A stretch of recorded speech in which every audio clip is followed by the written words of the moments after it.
I'm Lorraine Mayfield Brown, and I see many of you from the congregation and certainly from our United Women in Faith group. Today is a special program. We do two programs a year that are done nationally. So this is one of them. This is the call to prayer and self-denial, and we are in for a treat in terms of getting some insights to life in parts of Africa by two missionaries that are part of our church. Let me just welcome you again. I'm Lorraine Mayfield Brown. I'm your treasurer. Unfortunately, our president is sick today, so she won't be, Margaret Strickland, she won't be able to join us, but we will keep her in prayer. The call to prayer and self-denial for 2025 is a national program for the United Women in Faith. In this year, 2025, the call to prayer and self-denial program and offering, the baskets at the end, will support economic development and micro-enterprise projects, vocational training, life skills, lifehood training internationally. So United Women in Faith does things both locally, here both in Pinellas Park and Seminole and in Tampa, but we also have a major international part. United Women in Faith has grown exponentially in various parts of Africa, and these gifts will help to support the programs that are there. Let me then share with you our next speaker and our new president, and the new vice president, or program coordinator, Betty Turner. She's new and she's really jumped in, and we appreciate it. She's going to share with us the program calendar. Come on up.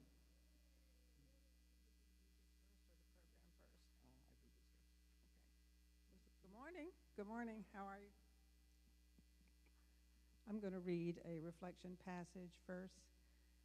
Reflecting on my relationship with United Women in Faith, I think back to my mother and our times living in the Midwest and Seattle. It was more than cooking and baking that the women of the congregations taught my mom, an immigrant from the Philippines who found herself living and raising a family in rural Iowa. She regularly attended what was the School of Christian Mission. She read Response magazine, participated in the reading program. She graduated from Mary Johnson College of Nursing in Manila, a school started by one of the predecessors organizations of United Women in Faith.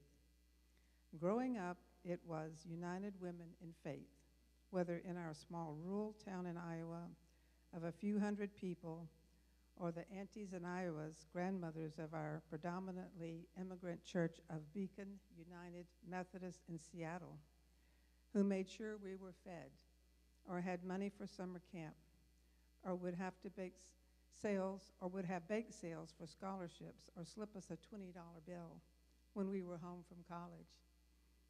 As the poet Mary Oliver invites us to ponder, what is it you plan to do with your one wild and precious life? What is the legacy of faith you are imparting? And I just wanted to remind everybody that our April 2nd meeting will begin at 10:30. For the meeting, we'll have the Reverend Brian Carr will be here speaking on Residing Hope.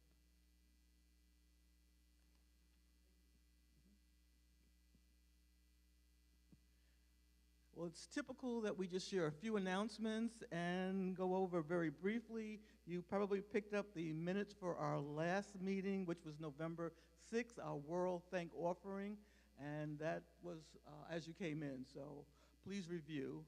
And then I will give you just a summary of our treasurer's report in that we did very well with our thrift sale, and thank you all so much. Our current balance is $3,617, $3,617.58 in operating funds, and we are saving to go to the National Assembly, which is, we've got a balance there of $3,969. So to say the least, we will meet our operating expenses, and most of these are gifts to missions, both locally and internationally. Okay, well, There's a couple of other announcements. We've got the Wonder Walk, which then supports Cornerstone National Missions. And if you'd like, see me afterwards. Some of you have gone on the Wonder Walk. We walk along the beach. We have a good time. We fellowship together. And we get T-shirts. Nancy's shaking her head. There will be T-shirts that are given, so they'll be here. And, excuse me, United Women in Faith is also a sponsor of FAST. And FAST then is our social justice branch. We support it as a group, as many of you do support it individually as ambassadors. So the Nehemiah Action will take place on Monday, April the 7th. So please come out to that. Particularly Pastor Ehrlich and Anna Ehrlich here will be available for more details and sign you up. We will likely be carpooling, and we do have a van that is being patched up as we speak for those of you who made this past meeting. But please ask them, and certainly myself if you'd like. Without further ado, and there is room up here if you'd like to join us a little closer. Okay. I'd like to introduce our speakers for today, or in fact, where are you? There you are. Okay, Betty, can you introduce our speakers for today? We're looking at life and mission in Africa. Thank you. They don't need much of an introduction. We love our Pastor Phil and Erin Vestal who are here, and our Deb Ralph, who are going to give us an enlightening presentation on their lives in Africa, and we look very much forward to hearing from you. So welcome.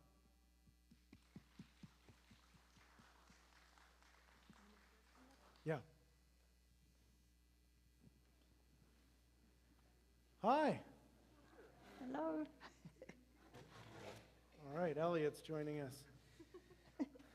Well, thanks for having us. Great to see so many here. Welcome to those who are joining us online as well. So we have probably many hours of stories, so hopefully you brought lunch. But no, I think we've got about 30 minutes, so we're gonna put as much in here as we can. And we thought, just as a means of introduction for us to share a little bit about why we went to Africa and what we did, just to provide a little bit of context. So we know Deb Ralph. Do you want to share a little bit about your project? Sure. And a couple minutes on what you did and where you were? I think you all know me from, that looks like everyone I know here, yeah. So, you know, we've built the school over there. It's called MCK Utugi Special School. Utugi is a Swahili word that means grace, so it's a beautiful name that we've given it. We have, at the moment now in the school, we have 14 children. So we have 10 boys, 4 girls. So it's growing all the time. We have children waiting to get in now. So they're about to start building a new dormitory there, which will house another 12 children. So, and then I wanted to tell you a little bit too, that we have a farm there. Every time the kids are away, we plant maize and beans there, and we just harvested, I think, whoa, wow. Is that okay? We just harvested like 50 kilos of beans. So, and then the maize will be, I think the maize has already been harvested, and they take that to the local mill, and that gets milled into like flour that they use to cook the ugali, which is a staple food that they eat there. So we're being a little bit self-sufficient too, and they have like a kitchen garden that they grow spinach and some of the greens and things in. So I really love that they're doing that. And then last year we cleared a lot of land down by the river, and they've planted a lot of trees that will grow up to be firewood trees, so that we will have firewood for the kitchen, because all the cooking's done with fire in our kitchen. So, and I don't know if everybody knows this. I've found out that a lot of you didn't know that Oakhurst is the only sponsor for this school. So it's you guys and me and all of us together that have made this thing happen. So there's been no other, apart from us, it wouldn't have happened. So I just want you all to know that it's because of you and your donations and your support and love behind it that's made it happen. So, it's a wonderful thing. We're helping kids. The kids are very happy there. The school's beautiful. Everything's finished nicely. The facilities are good. We have a good teacher. We're about to get 2 more teachers. They're all special needs trained. So it's just, it's doing really well, and I think we're really changing lives over there. So I just pray we all keep interested, keep supporting, and keep loving and praying for these kids, that they do well. Absolutely. And do you want to share a little bit about our journey, a little bit of our journey, why we went, what we were doing? Okay. So when we were getting ready to graduate from college, and we had big plans. We were going to get married right after we graduated, and we both are a bit idealist visionaries, I would say, which gets us into trouble sometimes. So we decided, as we were looking at what we were going to do next, we're like, hey, we've got no debt, we've got no bills, no mortgage. We're basically free to do whatever we want with our life. And look at us, we've got degrees, like we can go conquer the world. So we started applying to different mission programs around the world, and for different reasons, things weren't working out. You know, one would require us to have a certain amount of insurance and backup, and we're like, oh, we don't know how to do that, so not that one. And then another would say, like, oh, you can do this, but there's like 2 years of training and then like a 5-year commitment. No, thank you. And so we were trying to figure out, we felt like we wanted to go and experience life somewhere else and learn from different people and be a help somewhere. When we got a call one day from, I think your mom was the one who called us, who said, hey, there's a missionary at our church who, they were talking about how they've got some turnover and some changes, like maybe I should hook you up. So we got on the phone and talked with Andre, and he gave us the lowdown on what they were looking for, and basically they had an opening where the people who had been working on the mission were no longer going to be there. They weren't sure what they were going to do next, so would we like to go and help assist in the church, help assist the mamas setting together an after-school program for the orphans at the orphanage there. They'd provide lodging. We'd just kind of show up and help for as long as we wanted.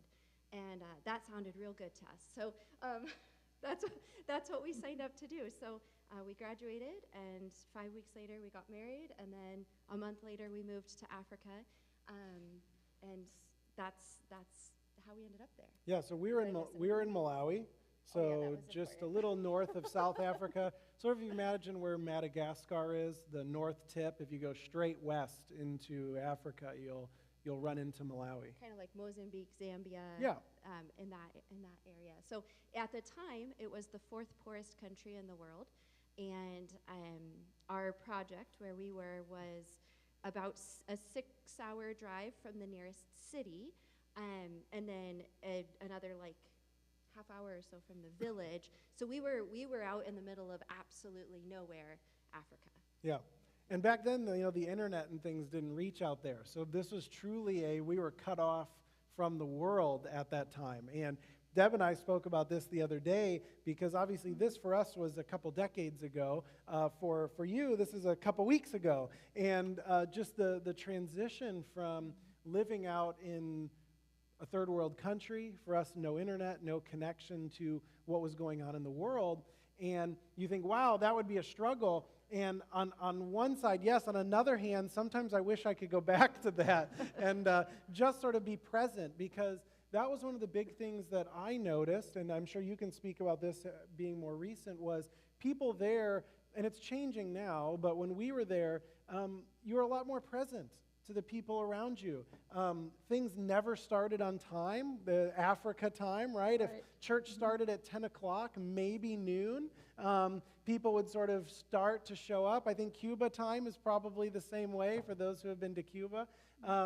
And part of that was, as you walk down the road, you talk to everybody you see along the way.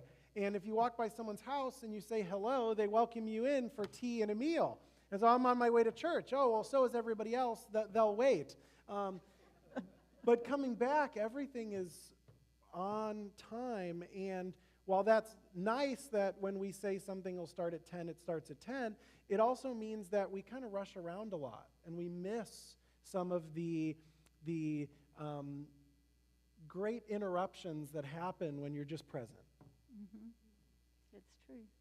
I would also like to add, just as an incidental tangent, life in Africa, especially I think when we were there, but it's a very different experience as a man versus as a woman. So when you talk to Phil and you hear his stories and you hear what he did in Africa, his experience and mine were extremely different. We were in a very Muslim area, and so as a woman, you are not to be out of your house unless you have proper accompaniment. So that could be my husband, and he was off doing stuff. You know Phil, he's like off talking to everybody and having adventures and having those meals. So I could leave the house if I saw a group of women walk by and could go out and walk with them wherever they were going. So if I wanted to go up the road to our school, as I was teaching there, I would have to sit on my porch until I saw the mamas start to walk, and then I could walk and go with them. Could I go down to school by myself? No, that would not be appropriate. So at all times as a woman, you were very limited to what ministry you could do and what you could do if anybody happened to walk by. So if nobody walked by, I spent the day at my window. I did a lot of cross-stitching. But so that I just thought that was worth mentioning, because I think that also colors what missionary work and ministry work can look like. It was very gender specific. You had a similar experience. You as well, right? Yeah, a little bit, but it's different to hear that. I'm wondering, were you afraid to go out on your own, or it was more that was the regulation? It was the that? regulation. Yeah, and for me, it was the opposite way, because it's free. Where we are, there's Muslim, there's Christian, there's all different religion, but I had fear of going out to places. So, like, I would make sure I'm home by 6:30 at night to my compound before dark. I wanted to be in, have the gate locked, and be inside my house for many reasons. Like at night, I didn't know what animals were coming around on my yard. I didn't know what was out there in the middle of the night. If I was driving, I'd never drive alone. I always had a friend with me. And because if I broke down, I don't speak the language properly, especially if I had to go to Nairobi. If I broke down and I'm just with village people, you don't know what could happen. Most people are nice, but not all of them, and some people have ulterior motives. So I had a lot of fear when I was there. It wasn't that I was free to do anything, but I couldn't go out at night to Bible study unless someone would bring me home and make sure I get in my house okay. So I was very limited about the things that I could do. And that's what I'm loving about being home.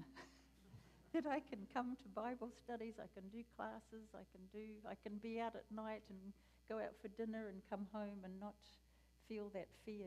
That was a huge thing over there, and that goes into the whole government thing too that's going on now. The kids have started rioting over there again now, so that we've been through a lot of drama there with the president and the new government, and the Gen Zs are all getting riled up on social media, and then they start.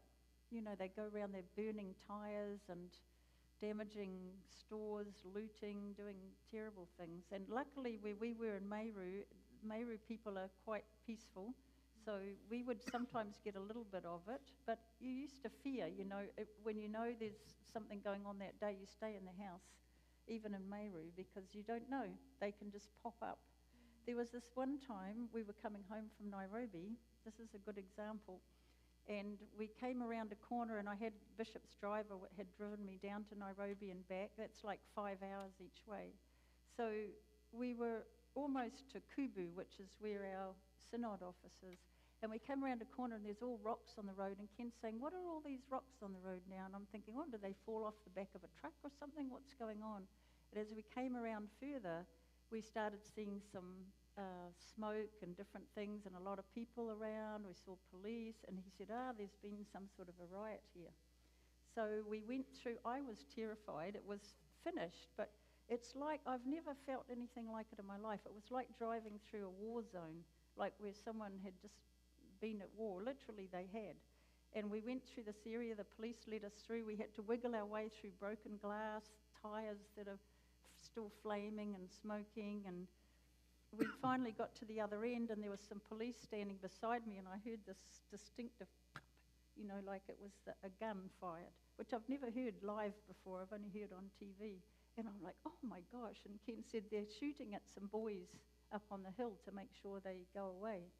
I mean, I was just shocked for a long time in my emotionally, everything. I'm like, I've never lived through something like that. So the thing had just finished. But I thank God that we got held up. Bishop actually held us up in Nairobi. So it was a God thing, because if I'd left Nairobi the time I normally did, we would have hit that thing in the middle of it. But thank God we were later than normal, and that thing, I missed it. It was bad enough just to see it afterwards. So that really made me even feel more fear, because these things can just pop up. And we found out later that was a fight. That was because one of the village people did something wrong, and the police hurt them. And they went to the police to get the police to do something about it, and they didn't. So they took the law into their own hands, which is what they do all the time, and they went to the police station and lit fires and burnt it and tried to kill all the police. So that was the police and the village people fighting. Now that had nothing to do with the Gen Zs. It had nothing to do with, you couldn't know it was planned. There was no advertising about that. It just happened. So I don't know if you had that. Well, yeah, I mean, it's stuff. hard because, and I'm gonna go back to Pokemon, and my kids who are here are gonna think this is funny, but for those of you who don't know, right now in the United States and around the world, Pokemon is the most popular it's ever been, and it's nearly 30 years old. And what this has led to is people investing in it and scalping it, so buying it and then doubling, tripling the price to sell it online. Well, all of a sudden, that makes this very lucrative.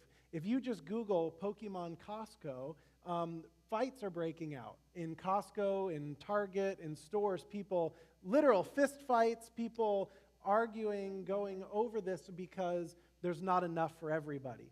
And someone commented, they're like, if this is what we do to each other over Pokemon cards, imagine if this was food.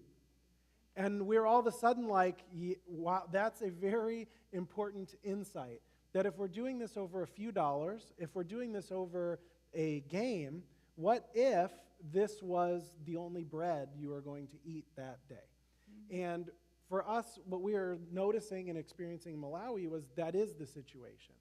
That most everyone there is a subsistence farmer. They grow what they are going to make for the year.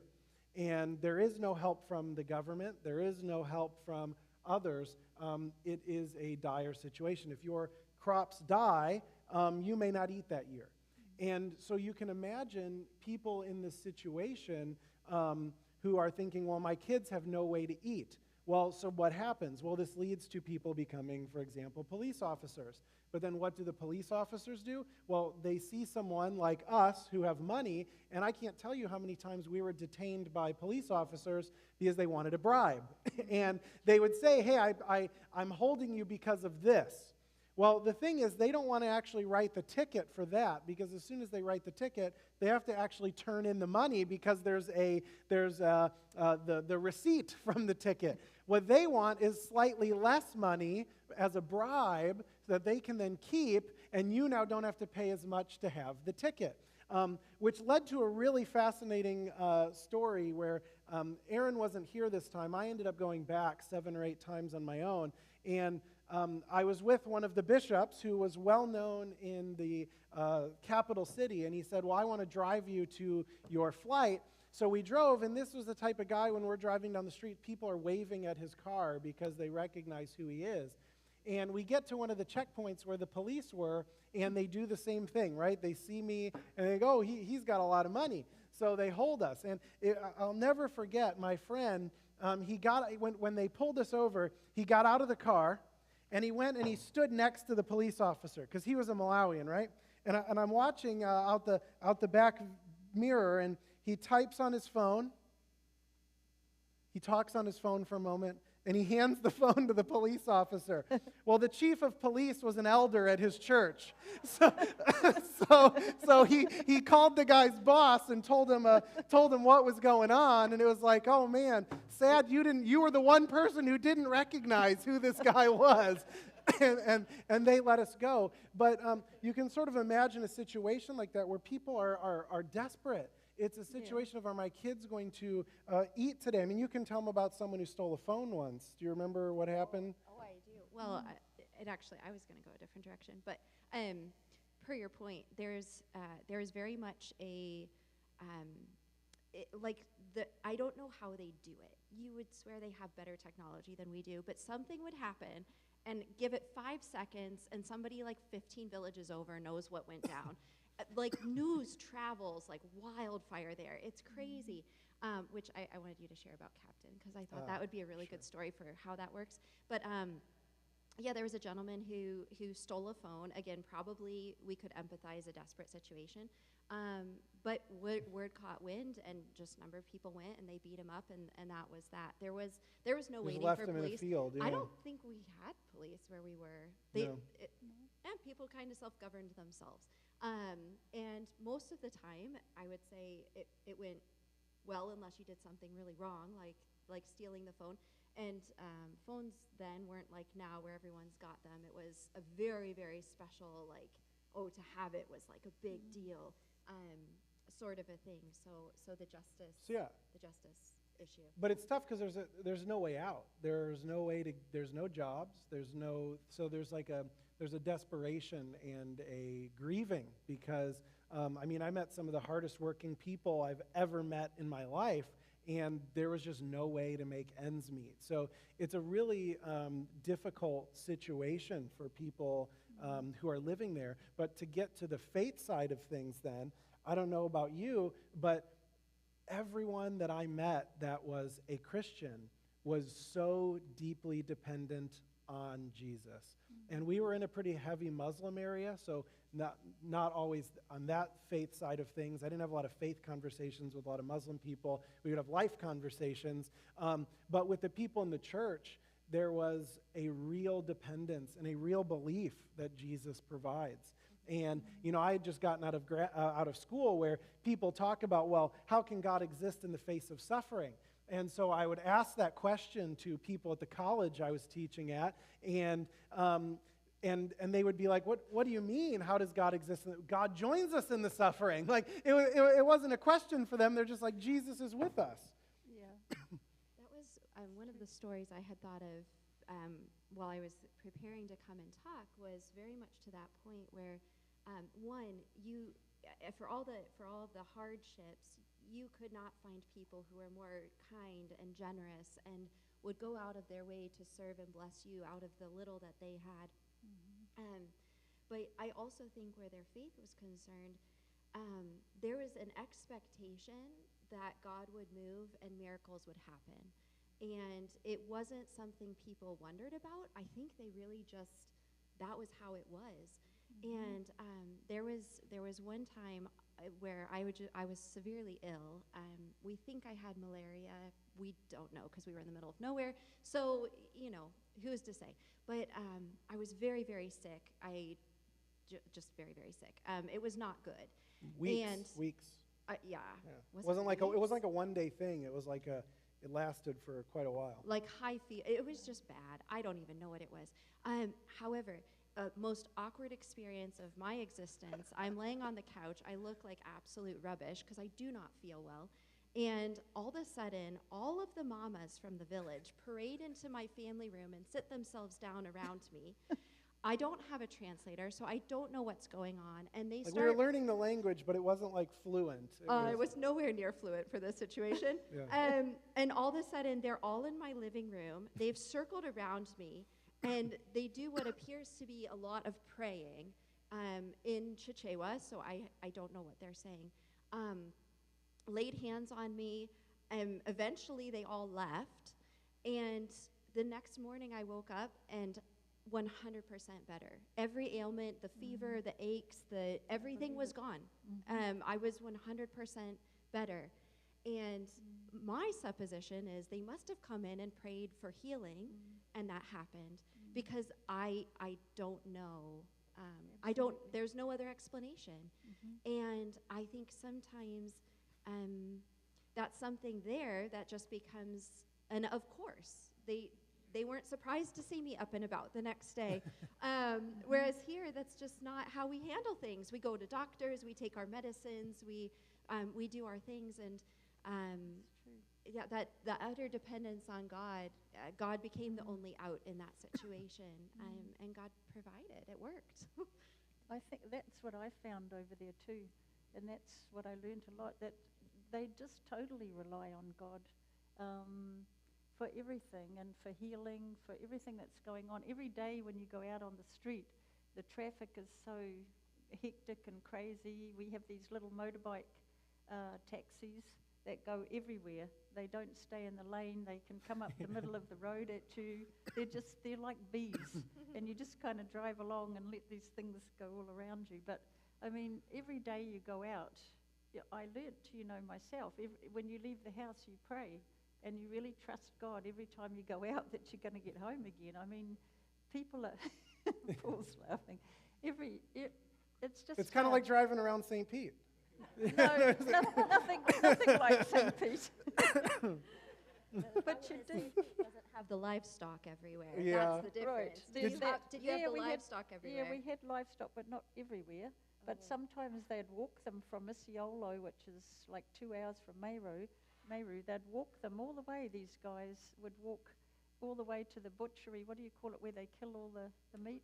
Yeah, there's a name for that. I can't think. But all the way, like miles and miles, and you'd meet them on the road with their herd of Brahman cows. It was incredible. I mean, and don't hit another person. That's not great. But, God preserve you if you hit somebody's cow, sheep, livestock, or goat. You're going to be in a really bad spot if you hit somebody's livelihood.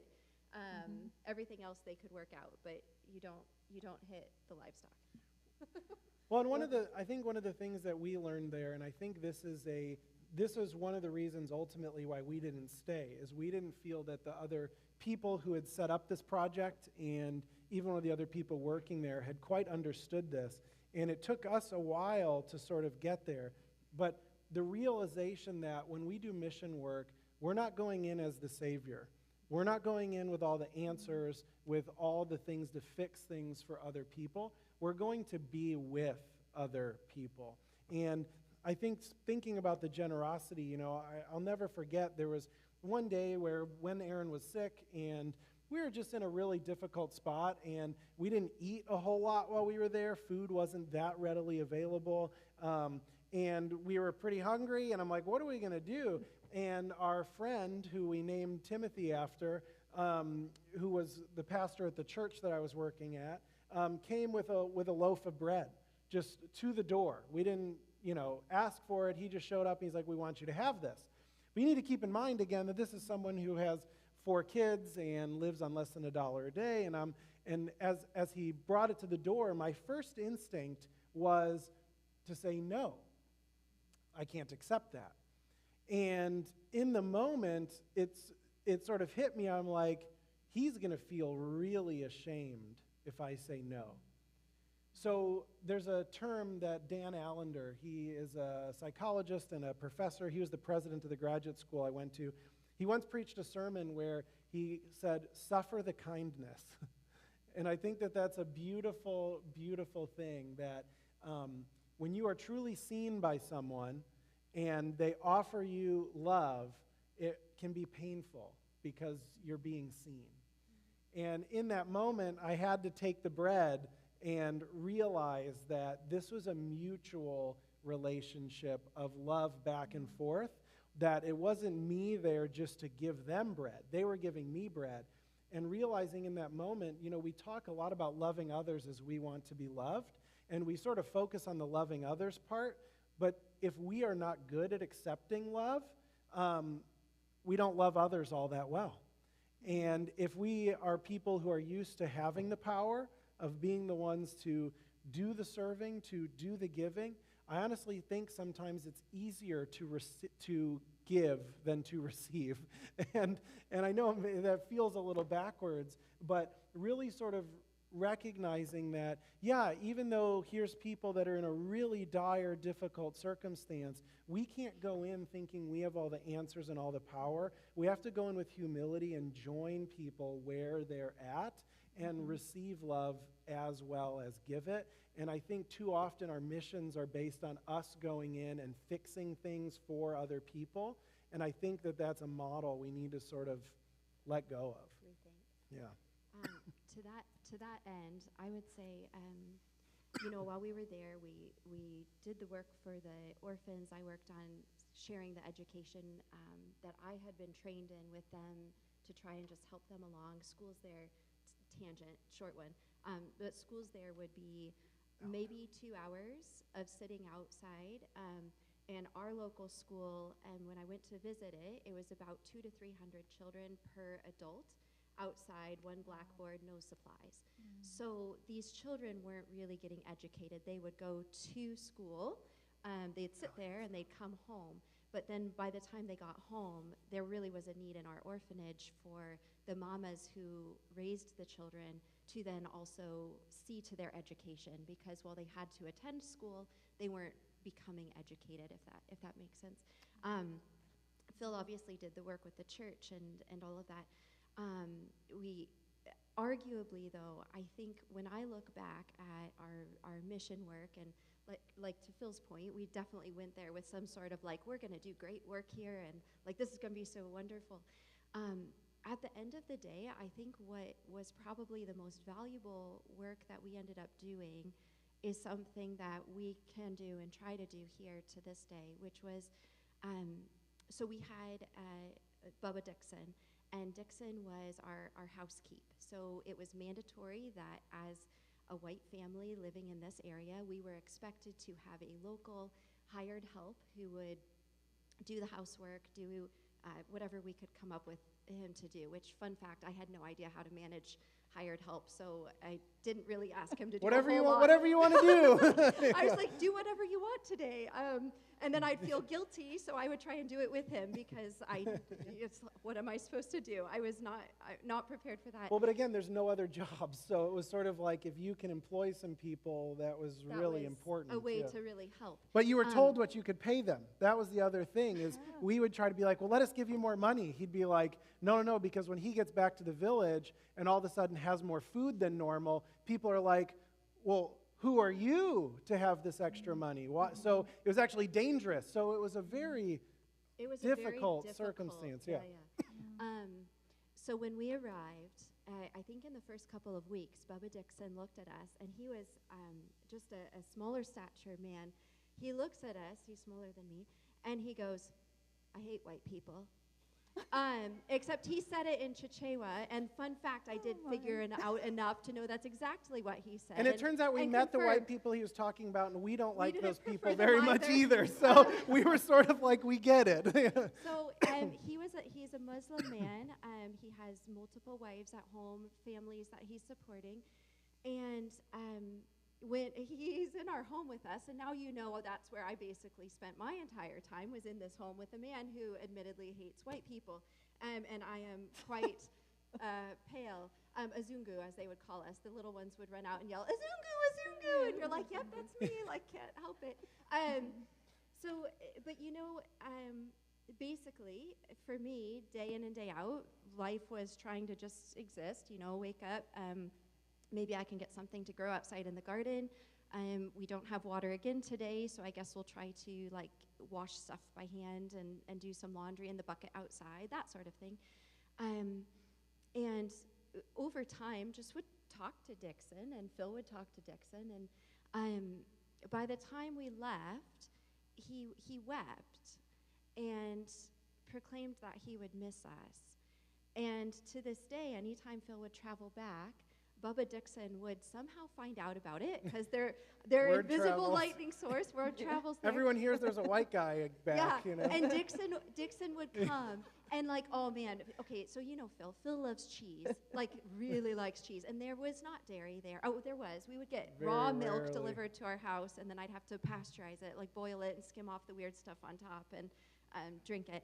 But Phil really missed cheese, and Bubba Dixon, it was near the end of our trip, he went and he found someone he knew who had cheese cultures, and so he would make cheese for Phil out of this raw milk because he knew Phil missed it so much.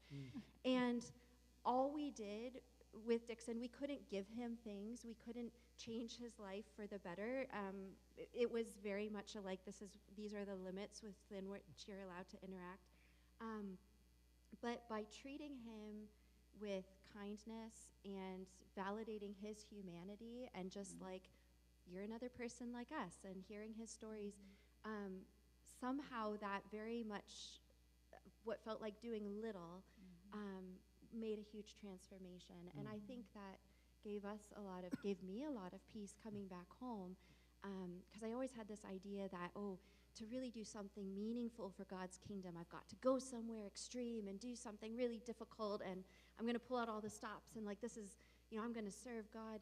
And it turns out probably the greatest service was just us showing somebody that white people can also love him, and we're not all what he had experienced. You're worthy of love, and so that's where we ended up. Yeah, that's so true, though. Even when I was there building the school, the more things that happen day to day, like you're saying, and your relationships with the people and the people at the office that I had to relate to, and you're teaching them things about how to use the computer, how to manage the project well, how to do things. Just all those interactions and the small things, the friendships that I made, the church that I went to, the pastors that I got to know, and you help them, you talk to them about different things, and it widens their minds, it widens their thinking. You give them different things to read or look at. And that to me that's what I learned too. That's the real mission.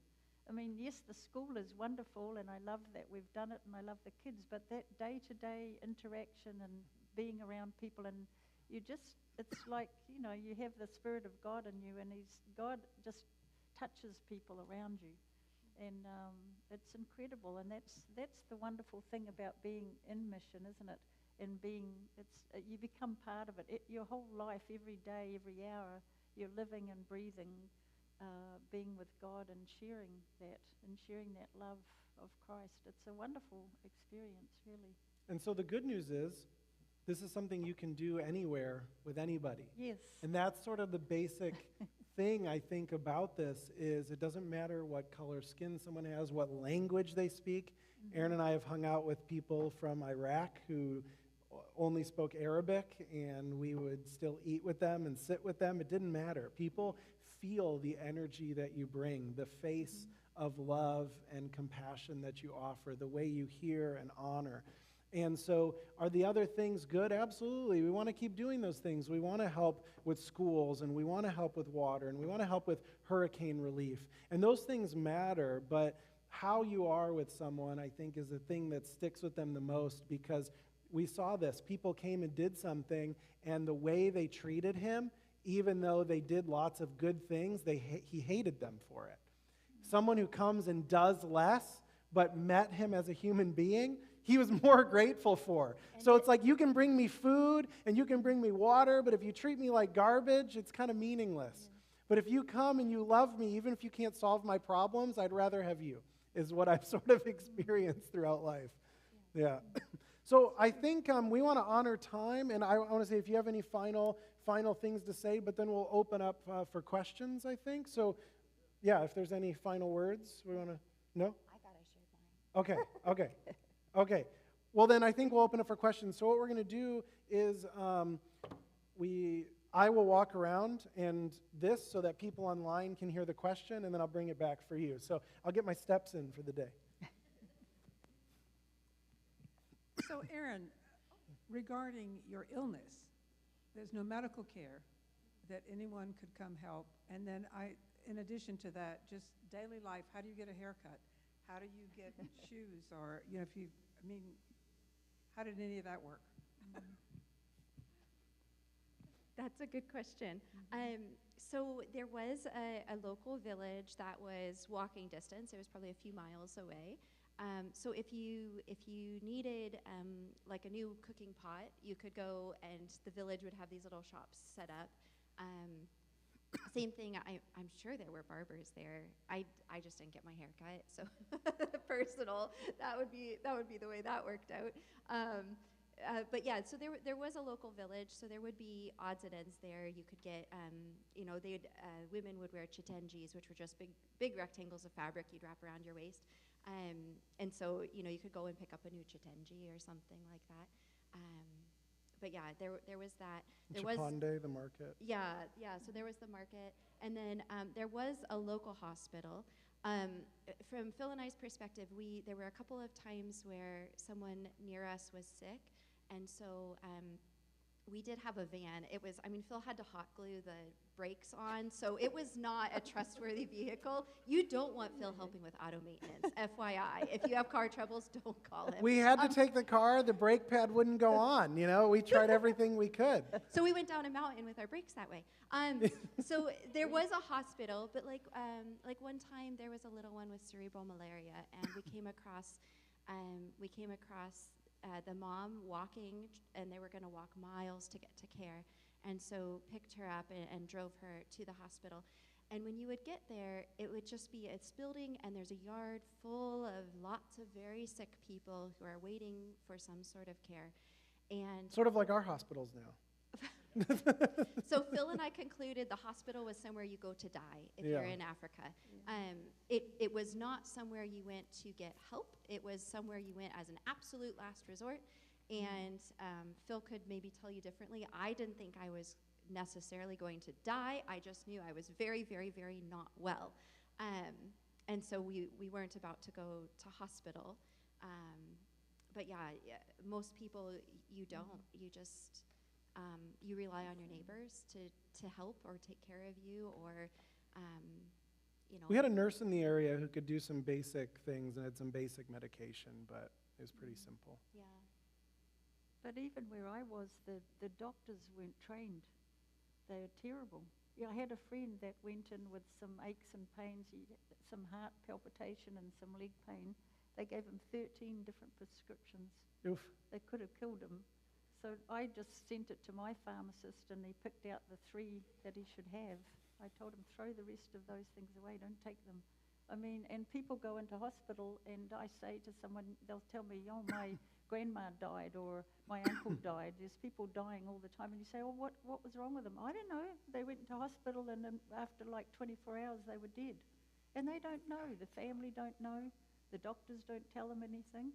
And most of it is like you're saying, for me, I didn't want to be sick. I never ever wanted to have to go into that medical care. So that was always my prayer to, Lord, keep me well so I don't have to go into that place. And can I just say quick, I used to drive 5 hours to Nairobi to get my hair done because they can't do Mzungu hair. Where I was, they have the frizzy hair, so they know how to blow it and use heat on it or weave wigs and things, but they have no clue about colouring or doing cutting hair. So I had an Indian friend whose daughter-in-law was in Nairobi, and she could cut and colour my hair, but I had to leave it like every 2 months and go and do that. It was a special trip to get here. Okay, hello.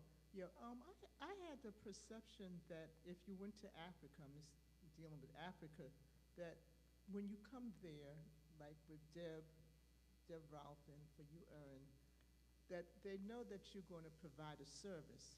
So I felt that if they did everything they could to make sure no harm came to you because they didn't want you to leave. So can I speak? I can speak to that one. So I think it depends on how you treated people. Because, so 2 stories. One, the people who he said he hated, at one point they had people surround their house when just the wife was home, basically trying to break in to get to her. So they were like, well, be careful because the people are really dangerous, blah, blah, blah. Well, it turns out they had heavily mistreated people. And so the response they were getting was what they had given in many ways. And then on the other hand, we had some friends who lived down the road who were doing Bible translation because the language was not really well established as being written. So it hadn't to this point been ever written. It was purely an oral language. Yeah, so they were working with local chiefs and local people who were bilingual to work out writing out the Bible and at the same time establishing a language for written, which was really cool. Well, at one point, someone from somewhere in like the Middle East, as sort of propaganda, sent people to the area to burn down and destroy churches and get video of it to send back and sort of show what they were doing. And when the people came to our area, they met some of the other Muslim people, and they blocked these people from doing it to our friend's church, who were white people. And they're like, no, you're not going to do that here. Well, because over 20 years they had built relationships together. And it was actually interesting because the guy finally was like, actually, we want to rebuild it anyway, so go ahead and do what you want to do. So they took down the building, and local Muslims came to him and said, we want to help you rebuild the church. And so it was very much, I think, based on, did you honor who was there and love people, then they would fight to protect you. But if you were causing more harm and more pain, then the situation got dangerous. But I'm not sure any part of the world where that wouldn't be the case. That's at least how my experience was. But, Fred, here, I'll carry it around, sorry. This way people online can hear you. Otherwise, they'll yell at me. What was the question? Good job, Phil. Deb, when you were here the last time, you said the local government had started to support the school. Is that working out well? Is it self-sufficient now? How much government support are you getting? It hasn't quite happened yet. The school's we're legally registered now with the government, and they've registered with the Teachers Association, and they've been and viewed the property, and they really liked it. They've said we can have 3 special needs trained teachers. The one that we have there, we're trying to keep her as one of those 3, and hopefully that works out. But for now, they haven't sent the 2 teachers yet. And but I don't know how long that takes. You know, things are slow over there sometimes with these institutions. But we're supposed to create a board that will be, cover the whole school, and that's made up of people from Methodist Church Kenya, so that would be Bishop and Joel, who's looking after the project right now, some people from MCK, some parents, and then it would be the school teachers and things, the head teacher and so forth. So it's a committee or a board of about 12 people that would then govern the school, and also that's when every quarter they'll start supplying funds, allegedly, because that doesn't always come. There's a lot of the schools you go to, they don't receive any of the funds they're supposed to from the government. And unfortunately, in some schools, what does come, the teachers take it and they don't do what they're supposed to do with it. So there's a problem with that. But in our school, we have a good system and we have good people there, so we know that the money from the government will go where it's supposed to. But it's just they don't always send it, the government's always behind. So what we're doing, it costs us about, I think, $800 and something a month that's to pay the teachers and everything at the moment, pay that one teacher and the staff, and provide all of the food and everything. So it's, say, around $1,000 US probably a month right now. And with all the food that they're growing and the support they're doing that way too. So I think long term, we have to look at always be providing something, because there's always a need. There's a need for people who can't pay their school fees. Like right now, we're supplying everything. The people aren't paying school fees, so they can't afford to actually have these kids in school. So right now, you're giving them a chance to go and be educated and live in a good place, be fed well, taught well, and have the time spent on them. So I think that will probably continue for some time, that we'll need to keep supporting until the government really kicks in.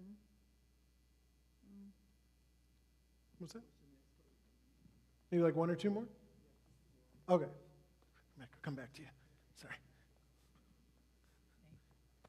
Are the teachers, do they feel safe there? Are they protected? My son and daughter-in-law did a 1.5 years in Haiti back in 2011, 12. And I went down to visit them, and we had mission teams come in each week there, but they had to have an armed guard to stand around. We had 200 children come into on Sunday mornings just to learn whatever we would teach them, similar to your experience, Erin. Anyway, they had to have protection, and my daughter-in-law also suffered from not being able to go out on her own very often, and I was there as a single woman at the time, and women could not go out without a man being with them for protection. I know it's even worse in Haiti now. I'm just wondering if you have trouble getting teachers there. I'm a former teacher, and I think how wonderful experience it would be, but how difficult it is, and are they safe? You're talking about the school project we're doing in Kenya? Yeah. Where the school is, it's quite safe. It's inland, what we call a little bit from the main area, so it's rural. And actually the community and village people that are around there are very excited to have the school and to have us helping and to have, the Mzungus coming and doing this wonderful thing in their community. So they're very happy, they're very supportive about it. So there's no problem with that. We do have a watchman because every facility in Kenya, we're gated, we're fenced in, and we have a watchman that's there too. So, no, it's very safe. And the people, we have a caretaker lady there, then the teacher stays there, and the one that we have is a cook. She lives across the river, so she's very close.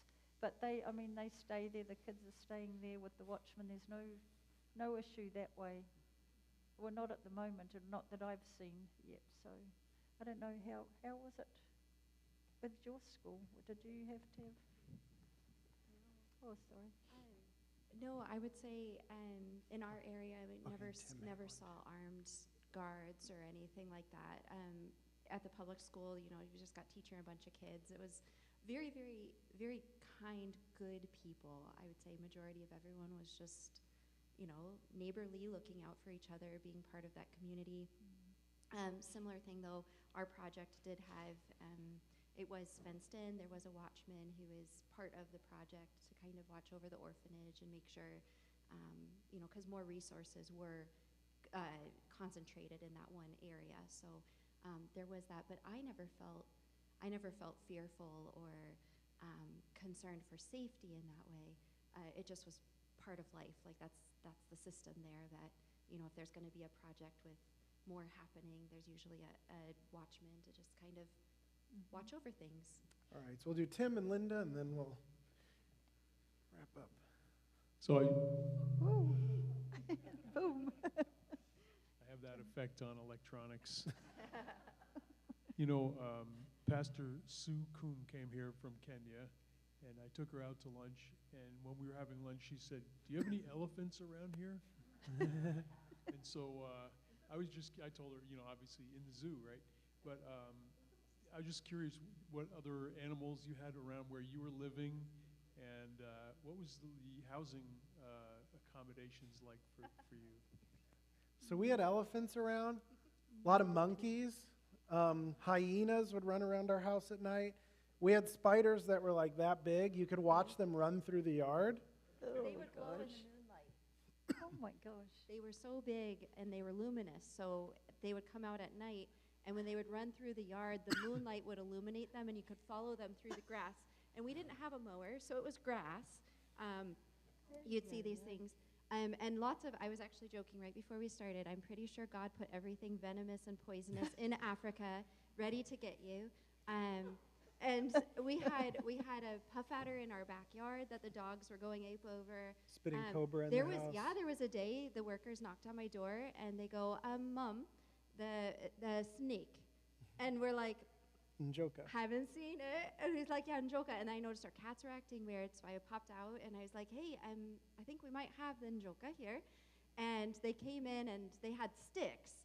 And so they're like hunting this snake. So Phil is filming it because he's like, this is cool. I'm like, hey, it was up doing its thing. I said, you should get the cats. And we have a video of this. At one point, you hear my voice. I go, what do you call this? And they go, I don't know. We call it cobra. Like, we call it a cobra too. That's the same word. So it was a Mozambique spitting cobra. They'll go up like man height size, look you in the eye and spit venom. So I stood on a chair Very to film. scary. Yes, because that was going to help you. It's a miracle we came back alive. And then we did have a black mamba trying to get into our house one day. So just lots of mice. The brilliant architects of our house put the attic entrance right above the pantry. And so, man, the mice would just like come scuttering down, and you'd wake up and you're like, oh, our food is gone, because the mice just ate through it. So when we got kittens, Phil took it upon himself to train the kittens. So he'd lurk in the dark with the cat, and their names are Moses and Miriam, and Phil would sit there. I would wait in the pitch black. I would stand holding the cats. When the mice would come, he would throw the cat on the shelf, and so they could intercept the mouse to teach them. I would kick the shelf, and I'd throw them at the entrance so that they would meet. It was festive.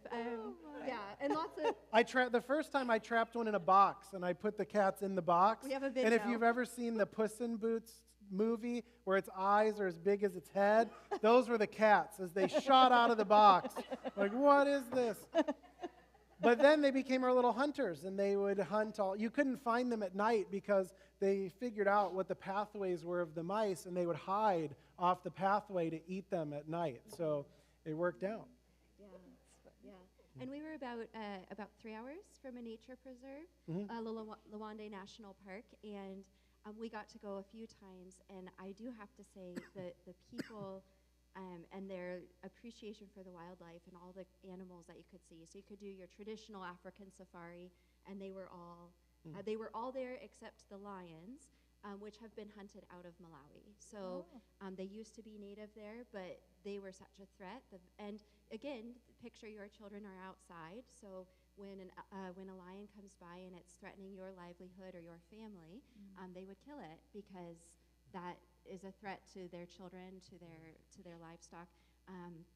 So you won't find lions there in Malawi anymore, not even on the preserves. But the others of the big five and everything are there, and they do walk around. And the hyenas would circle our yard and cry every night, and it was really creepy sounding. They were skittish, though. You couldn't get a video of them. They would run away. But our house was very simple, metal roof, just some brick, no water. So we had a local well, so they wouldn't let us do the water. They insisted, some of our local friends, on carrying the water to us every day. And it was humbling. Their children, younger than Tim and Elliot. I think the oldest Precious was maybe 7 at the time. Yeah. The littlest the littlest was an infant, but the littlest walking one, they would come and each would have a bucket on their head, and they'd be carrying what they could. So the littlest would have, if you picture like a pint-sized jug, and he'd have not all full, like he'd have just a little bit in there. But they would send their family. Mama would come with her boys, and they would all fill a bucket with what they had carried, and that was our water for the day. So some of it we'd turn into drinking water. Some of it was how you take a shower, sponge bath, all that. But and electricity would come on and off. So it would be on for an hour, then gone for 3 days, then on for 2 days, and gone for a day. The government constantly on and back. It's called power shedding. There's too many people wanting power and not enough power produced. So the government would decide this region gets power right now, and then for no rhyme and reason, that region's power would be stopped, and it would go somewhere else and divert it and just kind of pop around. So when you had power, you enjoyed it. You expected not to have power. Yeah. Did you want to say anything about any animals near you? I think we're out of time. Okay, so one final question for Linda here. My question is for Erin. And I'm wondering, you mentioned going out when there was a group of ladies that you could walk with, and I wondered how you had to dress. Was there culturally, for your head, your hair, your dress? That's a great question. Okay, so in our region, which I would say is probably more conservative than other parts of Malawi if you went to the cities. As a woman, you were expected to always wear a chitenji, so you had to have a skirt on. It became easier just to wear their chitenjis because you just wrap it around and tie it on, and you're good to go, and you look like everyone else. Head coverings weren't a thing there, so it wasn't a necessity. You would see the local women wear the really beautiful headdresses, like if there was an occasion, but more often than not, it's just really simple as long as you had your chitenji on. To wear trousers, as they call them, as a woman was a sign that you were a prostitute and soliciting. So you didn't do that. I'd be in trouble then. So you had to have your skirts on.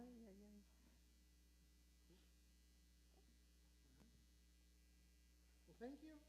Thank you. We want to thank you very much and really giving these insights. I mean, I think United Women of Faith really does respect that mutual respect in terms of relationships that you brought out in terms of doing any type of mission locally in various parts of Africa, Asia, wherever. So I'm glad you really brought that to our attention. That really is the foundation, mutual respect, even though it's seemingly we have more resources relative to some of the communities that we might, but that's the case here too.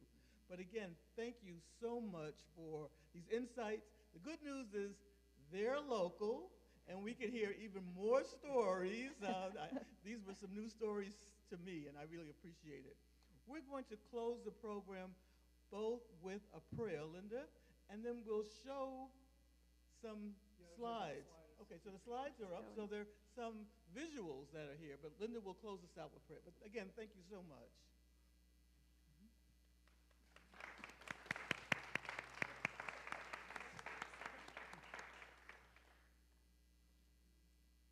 Let us pray. Oh Lord, we're so grateful for your presence here with us today. We thank you for Pastor Phil, Erin, and Deb and how they shared their experiences. May we also learn that we need to open our hearts no matter where we are, oh Lord. We just pray that you'll be with us and guide us, whether we are in our home, in our church, in our community, or wherever we may travel. Please comfort those who are ill, grieving, or who are carrying other burdens, Lord.